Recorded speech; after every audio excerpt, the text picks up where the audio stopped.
मित्रांनो, BPEd CET मध्ये general knowledge आणि करंट अफेअर्स या सेक्शन मध्ये गेल्या एका वर्षातील महत्त्वाचे करंट अफेअर्स विचारले जातात आणि त्यावरती आधारित एमसीक्यू आजच्या या व्हिडिओमध्ये आपण डिस्कस करणार आहोत. आणि मला खात्री आहे जर तुमचं संपूर्ण करंट अफेअर्सचं प्रिपरेशन हे याच सिरीज मधून होणार आहे. तर विद्यार्थी मित्रांनो, जसं की आपल्याला माहिती आहे, महाराष्ट्रातल्या टॉपच्या गव्हर्नमेंट कॉलेजमध्ये ऍडमिशन घेण्यासाठी आपल्याला 99 पर्सेंटाईलची गरज पडते. तर त्यासाठीच ग्लोबल ऑनलाईन मध्ये बीपीएडच्या विद्यार्थ्यांसाठी 2 फेब्रुवारी पासून नवीन लाईव्ह बॅच सुरू होत आहे. या बॅच मध्ये तुम्हाला डेली लाईव्ह क्लासेस दिले जातील. सोबतच विद्यार्थी मित्रांनो, रेकॉर्डेड लेक्चर तुम्हाला अवेलेबल असतील. संपूर्ण अभ्यासक्रमाच्या अपडेटेड नोट्स आणि 50 पेक्षा अधिक मॉक टेस्ट सुद्धा तुम्हाला इथे दिल्या जातील. तर एक्झाम पूर्वी तुमचा संपूर्ण सिलेबस इथे कव्हर केला जाईल आणि एक्झाम झाल्यानंतर अगदी तुमच्या ऍडमिशन पर्यंत तुम्हाला गाईड करण्याचं काम या बॅच मध्ये केलं जाणार आहे. तर स्क्रीनवरती दिलेल्या नंबरवरती आजच कॉन्टॅक्ट करा आणि ही बॅच जॉईन करून महाराष्ट्रातल्या टॉपच्या बीपीएड कॉलेजमध्ये ऍडमिशन घेण्याची तयारी आत्तापासूनच सुरू करा. तर विद्यार्थी मित्रांनो, सुरू करूया आजच्या प्रश्नांना. प्रश्न आहे, which institute emerged as the only public sector hospital in India to perform 500 kidney transplant in a single year. तर भारतात एका वर्षात 500 मूत्रपिंड प्रत्यारोपण करणारे एकमेव सार्वजनिक क्षेत्रातील रुग्णालय कोणते ठरले? ऑप्शन्स आहेत all India institute of medical science Delhi, institute of kidney disease and research centre Ahmedabad, post graduate institute of medical education and research Chandigarh आणि Fortis hospital Mumbai.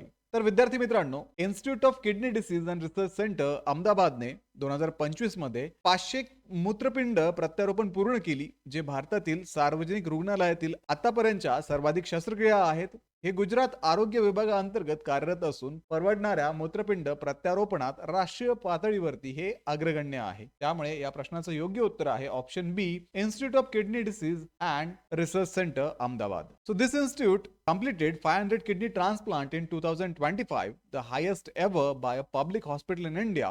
It operates under the Gujarat Health Department and is a national leader in affordable renal transplantation.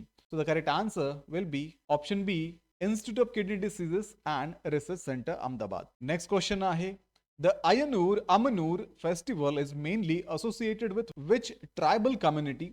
अयनूर Ammannur उत्सव मुख्यत्वे कोणत्या आदिवासी समुदायाशी संबंधित आहे? Options आहेत तोडा, कोटा, कुरुंबा आणि इरुला. तर विद्यार्थी मित्रांनो, अयनूर अमनूर उत्सव हा तमिळनाडूमधील निलगिरी पर्वत रांगामध्ये कोटा जमात साजरा करते आणि हा उत्सव त्यांच्या धार्मिक परंपरा आणि सामुदायिक ओळख दर्शवितो. त्यामुळे या प्रश्नाचं योग्य उत्तर असणार आहे option B, Kota. So the Ayanur Amanur festival is celebrated by the Kota tribe in Nilgiris, Tamil Nadu, and the festival reflect their ritual traditions and community identity. So the correct answer will be option B, Kota. Next question आहे, ओरिशनिक हे मध्यम पल्ल्याचे hypersonic ballistic क्षेपणास्त्र कोणत्या देशाने विकसित केले आहे? ओरिशनिक is an intermediate range hypersonic ballistic missile is developed by which country? Options आहेत Germany, Australia, France and Russia. तर विद्यार्थी मित्रांनो, रशियाने 2025 मध्ये अण्वस्त्र सक्षम ओरिशनिक क्षेपणास्त्र सेवेत दाखल केले. याची मारक क्षमता ही 500 ते 5000 किलोमीटर असून याचा वेग मॅक 10 पर्यंत आहे. त्यामुळे विद्यार्थी मित्रांनो, या प्रश्नाचं योग्य उत्तर आहे option D, Russia. So this Russia inducted the nuclear capable Orishnik missile into active service in 2025. It has a range of 500 to 5500 km and can reach speeds up to Mach 10. So the correct answer is option D, Russia. Next question आहे, which district in Uttar Pradesh is a home to Purvanchal's first yarn processing plant? उत्तर प्रदेशातील कोणत्या जिल्ह्यात पूर्वांचलचा पहिला सूत प्रक्रिया प्रकल्प उभारला जात आहे? ऑप्शन्स आहेत बालिया, वाराणसी, मिर्जापूर आणि भदोई. तर विद्यार्थी मित्रांनो, पूर्वांचलचा पहिला सूत प्रक्रिया प्रकल्प मिर्जापूर येथे सुमारे 8 कोटी गुंतवणूक सोबत उभारला जात आहे. हा प्रकल्प एप्रिल 2026 पर्यंत पूर्ण होण्याची अपेक्षा आहे. त्यामुळे मिर्जापूर ऑप्शन सी या प्रश्नाचं योग्य उत्तर आहे. So the Purvanchal's first yarn processing plant is being set up in Mirzapur with an investment of about 8 crore. It is expected to be completed by April 2026 to support the carpet industry. So the correct answer is option C, Mirzapur. Next question आहे, जल्लीकट्टू हा पारंपरिक बैल नियंत्रणाचा खेळ प्रामुख्याने कोणत्या राज्यात साजरा केला जातो? Jallikattu is a tradition boule taming sport primarily celebrated in which state? Options आहेत झारखंड, ओडिशा, महाराष्ट्र आणि तामिळनाडू. तर विद्यार्थी मित्रांनो, तामिळनाडू सरकारने 3 जानेवारी 2026 रोजी पुडुकोट्टई जिल्ह्यात पहिल्या जल्लीकट्टू कार्यक्रमास मान्यता दिली. हा खेळ 2017 मध्ये सुधारित प्राणी क्रूरता प्रतिबंधक कायद्याअंतर्गत नियंत्रित केला जातो. त्यामुळे ऑप्शन डी तामिळनाडू या प्रश्नाचं योग्य उत्तर असणार आहे. The Tamil Nadu approved the first Jallikattu event of 2026 on 3rd of January at Pudukkottai district. The sport is regulated under the Prevention of Cruelty to Animal Act amended in 2017. So the correct answer is option D, Tamil Nadu. Next question आहे, where was Abhyuday Madhya Pradesh Growth Summit organized? Abhyuday Madhya Pradesh Growth Summit कुठे आयोजित करण्यात आली? Options आहेत ग्वाल्हेर, इंदोर, जबलपूर आणि उज्जैन. तर विद्यार्थी मित्रांनो, अभ्युदय मध्य प्रदेश ग्रोथ समिट ग्वाल्हेर येथे आयोजित करण्यात आली आणि या परिषदेत सुमारे 25,000 लाभार्थ्यांनी सहभाग घेतला आणि राज्यातील रोजगार निर्मितीवरती भर देण्यात आला. So the Abhyuday Madhya Pradesh Growth Summit was held in Gwalior with participation around 25,000 beneficiaries. It focused on investment-led employment generation across the state. So the correct answer is option A, Gwalior. Next question आहे, the Landstack and Glossary of Revenue Terms was launched under which program? Landstack आणि महसूल संज्ञांचा शब्दकोश कोणत्या कार्यक्रमाअंतर्गत सुरू करण्यात आला? Options आहेत Pradhan Mantri Awas Yojana, digital India land records modernisation programme, national land records modernisation project, Bharat land information system. तर लँडस्टॅक हा digital India land records modernisation programme अंतर्गत सुरू करण्यात आला. यामध्ये GIS आधारित डिजिटल एकत्रीकरणाचा वापर केला जातो. त्यामुळे या प्रश्नाचं योग्य उत्तर आहे option B, digital India land records modernisation programme. So this Landstack was launched under the Digital India Land Records Modernization Program to improve land governance. It uses GIS-based digital integration inspired by the global best practices. So the correct answer will be option B, Digital India Land Records Modernization Program. Next question आहे, who has been appointed as the chief coach of the Indian Women's Hockey Team? भारतीय महिला hockey संघाच्या मुख्य प्रशिक्षक पदी कोणाची नियुक्ती करण्यात आली? ऑप्शन्स आहेत राजेंद्र सिंग, सियोड मॉरिन, हरेंद्र सिंग, मायकल नॉब्स. तर हॉकी इंडियाने 2026 मध्ये सियोड मॉरिन यांची मुख्य प्रशिक्षक म्हणून नियुक्ती केली. त्यांनी टोकियो ऑलिम्पिक 2020 मध्ये भारताला ऐतिहासिक 4थे स्थान मिळवून दिले होते.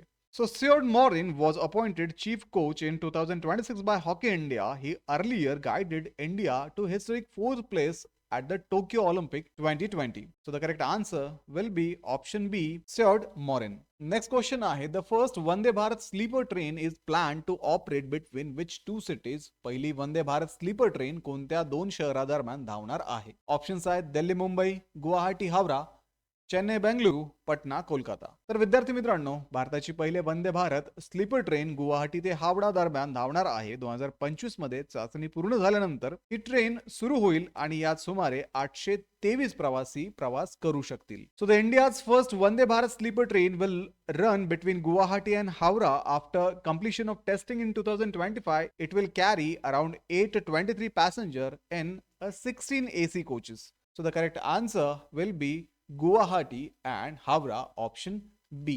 Next question आहे, the 3D printed automatic weather station project is led by which institute? 3D printed स्वयंचलित हवामान केंद्र प्रकल्पाचे नेतृत्व करणारी संस्था कोणती आहे? ऑप्शन्स आहेत Indian institute of technology Delhi, Indian institute of tropical meteorology Pune, Indian institute of technology Bombay, Indian space research organisation. 3D printed स्वयंचलित हवामान केंद्र हा प्रकल्प 2000 कोटींच्या मिशन मौसम अंतर्गत IITM पुणे यांच्या नेतृत्वाखाली राबवला जात आहे. पहिली 3D प्रिंटेड स्वयंचलित हवामान केंद्र बसवणे फेब्रुवारी 2026 पासून सुरू होणार आहे. So the project is led by IITM Pune under Mission Mausam worth 2,000 crore. The first 3D printed AWS installation will begin from February 2026. So the correct answer is option B, Indian Institute of Tropical Meteorology, Pune. पोपोकाटेपेटल ज्वालामुखी जो अलीकडेच बातम्यामध्ये होता तो कोणत्या देशात आहे? पोपोकाटेपेटल volcano was recently seen in news is located in which country? Options आहेत Indonesia, Japan, Malaysia आणि मेक्सिको.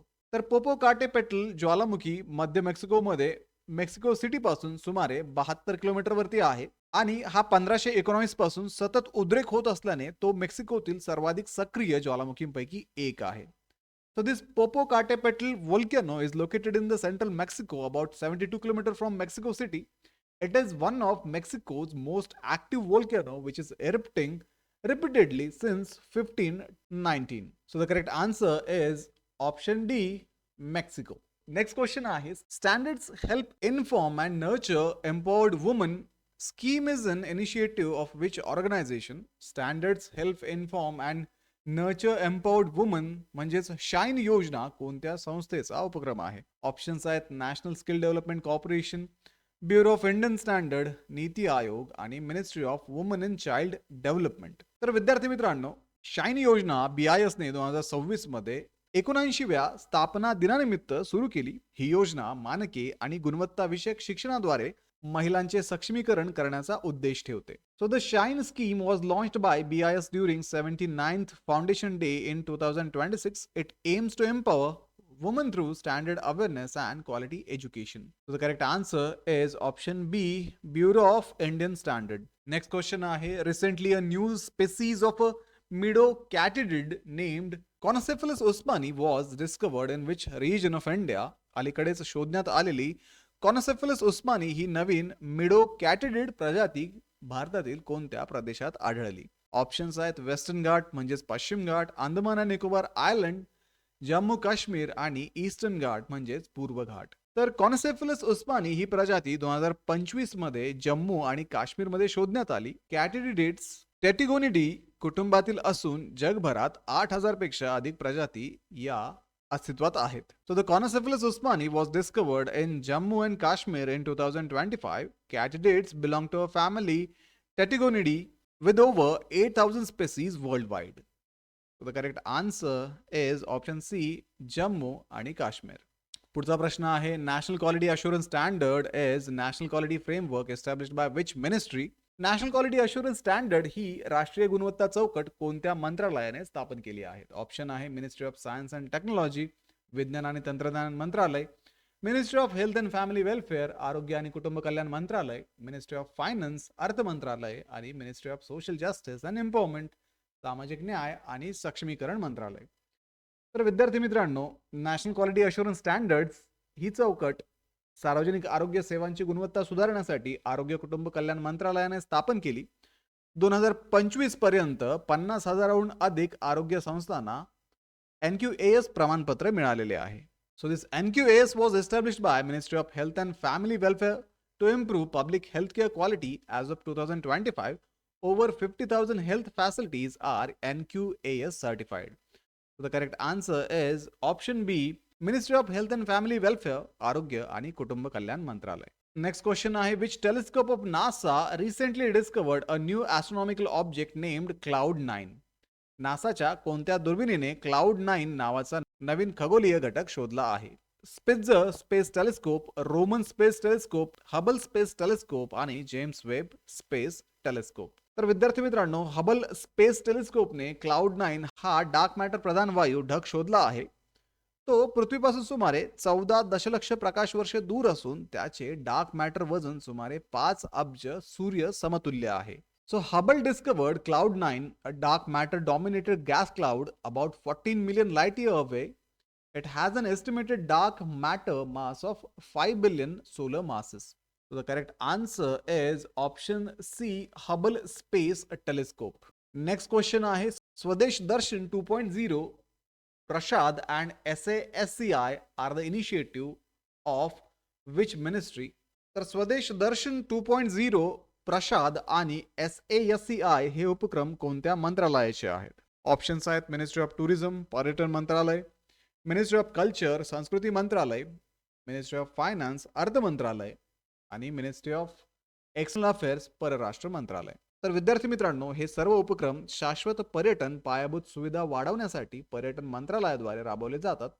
2024 मध्ये भारतात 20.5 दशलक्षाहून अधिक आंतरराष्ट्रीय पर्यटक आले होते. त्यामुळे या प्रश्नाचे योग्य उत्तर आहे ऑप्शन ए, पर्यटन मंत्रालय. So these schemes are implemented by the Ministry of Tourism to boost sustainable tourism infrastructure. In 2024, India recorded over 20.5 million international tourist arrivals. So the correct answer is option A, Ministry of Tourism. Next question आहे, Vera C Rubin observatory that was recently seen in a news is located in which country? Vera C Rubin वेधशाळा जी अलीकडेच बातम्यामध्ये होती ती कोणत्या देशात स्थित आहे? ऑप्शन आहे रशिया, जर्मनी, चीन आणि चिली. तर वेरासिरुबिन वेधशाळा चिलीमध्ये सेरोपॅचॉन पर्वतावरती 8,684 फूट उंचीवरती आहे. ही वेधशाळा डार्क मॅटर, डार्क एनर्जी आणि लघुग्रह निरीक्षणावरती लक्ष केंद्रित करते. त्यामुळे चिली या प्रश्नाचं योग्य उत्तर असणार आहे. So this Verasi Rubin Observatory is located in Chile on Cerro Pachon at 8,684 feet altitude. It focuses on dark matter, dark energy and asteroid tracking. So the correct answer is option D, Chile. Next question आहे, long range anti-ship missile is a hypersonic glide missile developed by which organization? Long range antiship missile हे hypersonic glide क्षेपणास्त्र कोणत्या संस्थेने विकसित केले आहे? Options आहेत Hindustan aeronautics limited, Indian space research organisation, defence research and development organisation आणि Bharat electronic limited. तर लॉंग रेंज अँटीशिप मिसाईल हे स्वदेशी हायपरसॉनिक ग्लाइड क्षेपणास्त्र डीआरडीओने विकसित केले आहे. 26 जानेवारी 2026 रोजी प्रजासत्ताक दिन संचलनात याचे प्रदर्शन करण्यात आले. त्यामुळे संरक्षण संशोधन आणि विकास संघटना डीआरडीओ या प्रश्नाचं योग्य उत्तर असणार आहे. So this long range antiship missile is an indigenous hypersonic glide missile developed by DRDO. It was showcased at the Republic Day parade on 26th of January 2026. So the correct answer is option C, Defense Research and Development Organization, DRDO. Next question आहे, Leptobrachium somani and Leptobrachium macuca are recently seen in the news belong to which species? लेप्टोब्रॅकियम Sumani आणि लेप्टोब्रॅकियम मॅक्युका या प्रजाती कोणत्या प्रकारात मोडतात? Options आहेत spider, ant, frog आणि snake, कोळी, मुंगी, बेडूक आणि साप. तर या प्रजाती अरुणाचल प्रदेशात SD बिजू यांच्या नेतृत्वाखाली संशोधकांनी शोधल्या. हे बेडूक सुमारे 55 मिलीमीटर लांबीचे असून वनातील ओढ्यांजवळ आढळतात. त्यामुळे ऑप्शन सी बेडूक या प्रश्नाचं योग्य उत्तर असणार आहे. So these frog species were discovered in Arunachal Pradesh by researcher led by SD Biju. The frogs inhabit forest streams and are around 55 millimeter in a size. So the correct answer is option C, frog. Next question आहे, Grayslander loris that was recently seen in the news is mainly found in which region of India? Grayslander loris जो अलीकडेच बातम्यामध्ये होता भारतातील मुख्यत्वे कोणत्या प्रदेशामध्ये आढळतो? ऑप्शन्स आहेत नॉर्थ ईस्टर्न इंडिया, ईशान्य भारत, साऊदर्न इंडिया, दक्षिण भारत, छोटा नागपूर प्लेटू, छोटा नागपूर पठार आणि हिमालयाज. तर ग्रेसलँडर लोरिस प्रामुख्याने कर्नाटक, केरळ आणि तमिळनाडूमध्ये आढळतो. IUCN नुसार तो नियर थ्रेटन श्रेणीमध्ये सूचीबद्ध आहे. त्यामुळे ऑप्शन बी साऊदर्न इंडिया, दक्षिण भारत हे या प्रश्नाचं योग्य उत्तर असणार आहे. So this grey slender loris is found mainly in Karnataka, Kerala, Tamil Nadu.